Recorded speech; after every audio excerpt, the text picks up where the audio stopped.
Vote जो non Jat voter था वो भजनलाल जी के साथ होता था। किसी के जाने से या किसी के आने से या किसी के बनने से या किसी के बनवाने से लोगों में कोई संदेश नहीं जाता।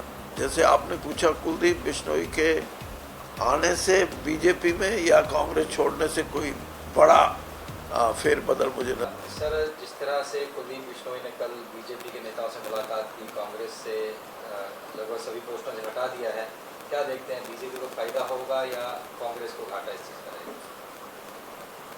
देखो जी, बीजेपी को तो लंबा चौड़ा कोई लाभ मुझे नहीं नजर आता, क्योंकि बीजेपी का जो वोट बेस है वो पहले कांग्रेस का वोट बेस होता था, और उस कांग्रेस में भी अगर हम उसको भी डाइसेक्ट करके देखें तो जो नॉन जाट वोटर था वो भजनलाल जी के साथ होता था।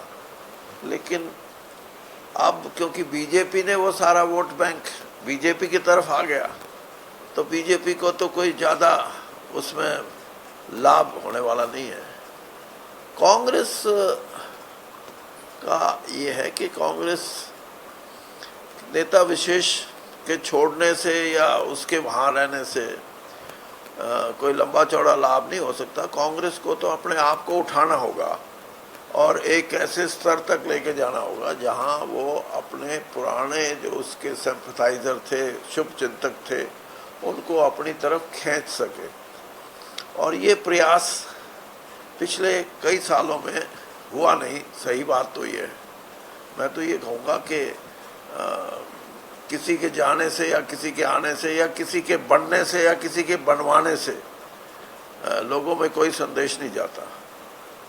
हाँ, कोशिश करे कांग्रेस तो हरियाणा में, मैं पहले भी मैंने कहा था कि हरियाणा में कांग्रेस अभी जिंदा है और उसमें सिर्फ अभाव है तो ये है कि कोशिश नहीं हो रही, और दूसरा अभाव ये है कि कांग्रेस गुटों में बटी हुई है और इसीलिए जनता का जो रुझान है वो अभी कांग्रेस की तरफ पूरा हुआ नहीं है।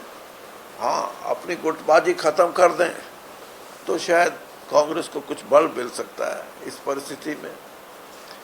और जैसे आपने पूछा कुलदीप बिश्नोई के आने से बीजेपी में या कांग्रेस छोड़ने से कोई बड़ा फेरबदल मुझे नजर नहीं आता।